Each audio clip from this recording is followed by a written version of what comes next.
Media நண்பர்கள் எல்லாருக்கும் என்னோட வணக்கத்தை தெரிவிச்சுக்கிறேன். February 29 நான் ஒரு வீடியோ போட்டு ஒரு விண்ணப்பத்தை முன் வச்சேன். சீமான் அவர்களை தயவு செஞ்சு என்கிட்ட பேச சொல்லுங்க அப்படின்னு நான் கேட்டிருந்தேன். இன்னைக்கு March 5 ஒரு பொண்ணு மொட்டை மாடியில் போய் எவ்வளோ ஒரு மன அழுத்தம் ஆயிருந்தா அந்த மாதிரி ஒரு வீடியோ போட்டிருப்பா இல்லையா? ஆனால் ஒரு பொண்ணு அந்த மாதிரி போடும்போது கூட பரவாயில்ல சாவட்டும் அப்படின்னு சொல்லி ஒருத்தன் விடுறான் அப்படின்னா நான் இன்னைக்கு தமிழ்நாட்டில் எல்லாருக்கும் சொல்லிக்கிறேன். ஓகே, 2008 எங்கள் அக்காவோட பிரச்சனைக்காக தான் நாங்கள் சீமான்கிட்ட போனது. அப்போ சீமானுக்கு திருமணம் ஆயிருக்கல. என்னை திருமணம் பண்ணிக்கிறேன்னு சொல்லிட்டு என் கூட 3 வருஷம் குடும்பம் நடத்தி என் வாழ்க்கையை சீரழிச்சு ரகசியமாக எனக்கோட திருமணமும் பண்ணி அதை வெளியில் சொல்லாமல் தலைவர் பிரபாகரன் அவர்களை சொல்லி என்னை ஏமாற்றி எல்லாத்தையும் நாசம் பண்ணார். அதுக்கப்புறம் இவருக்கு ஏதோ பிரச்சனை அப்படின்னு சொல்லிட்டு என்னை அப்படியே நடு ரோட்டில் விட்டுட்டு போனார்.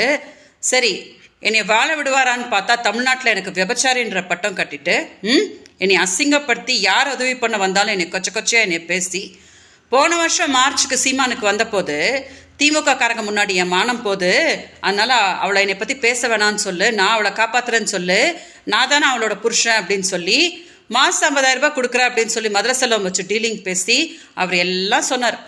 சரின்னு எல்லாத்துக்கும் ஒத்துக்கிட்டு இன்னைக்கு என்னமோ கைவெளி தான் என்னமோ தன்னோட பெரிய உயிரின்ற மாதிரி ட்ராமா போடுறாரு இல்லையா? தினம் என்கிட்ட வீடியோஸ் வாங்கின்னு மார்ச்லேருந்து ஆகஸ்ட் வரைக்கும் சீமான் பண்ண அட்டூழியம் இருக்கு இல்லையா? அது 1-2 கிடையாது. அதனால தான் நான் கதறிட்டு கம்ப்ளைண்ட் கொடுத்தேன். இப்போது கர்நாடகாவில் என்னால் வாழ முடியல அப்படின்னு நான் சொன்னால் கூட பரவாயில்ல நீ கர்நாடகாவில் சாவு அப்படின்னு விடுறாருன்னா அடுத்ததான் அதுதான் நடக்க போகுது. ஓகே, இதுதான் கடைசி வீடியோ தமிழ்நாட்டுக்கு. இன்னும் 2 நாள் கழிச்சு கர்நாடகா உங்களுக்கு தெரியப்படுத்துவாங்க நான் எப்படி செத்தேன்னு சொல்லிட்டு. கர்நாடகாவுக்கு எல்லாம் விளக்கிட்டு ஜக்கேஷ் என்ற நடிகர் கூடலாம் என்னை சேர்த்து வச்சு பேசி என்னை ரொம்ப கொச்சப்படுத்தி ரொம்ப மன அழுத்தம் கொடுத்து கர்நாடகாவில் பொண்ணன்றதுக்காக என்னை ரொம்ப டார்ச்சர் பண்ணி அமிச்சாரு. அதனால தான் நான் இந்த முடிவு எடுத்திருக்கேன் அப்படின்னு சொல்லிட்டு நான் என் உயிரை நான் முடிச்சுட்டு அந்த நியூஸை அஃபிஷியலாக அவங்களுக்கு கர்நாடகா கொடுப்பாங்க. கர்நாடகாவிலேருந்து சீமானுக்கு அப்புறம் அழைப்பு வரும், என்னோட மரணத்தை பற்றி என்னன்னு ஆன்சர் கொடுக்க சொல்லி கொடுக்க சொல்லுங்க. ஓகே, இதான் கடைசி வீடியோ. தமிழ்நாடு மீடியாவுக்கு தமிழ்நாடு மக்களுக்கு எல்லாருக்கும் சொல்லிக்கிறேன். ஓகே, என்னோட மரணம் உங்கள் எல்லார் மனசுலையும் சீமான் நாம் தமிழர் கட்சி என்ன அப்படின்னு நல்லா புரிய வச்சிரும்.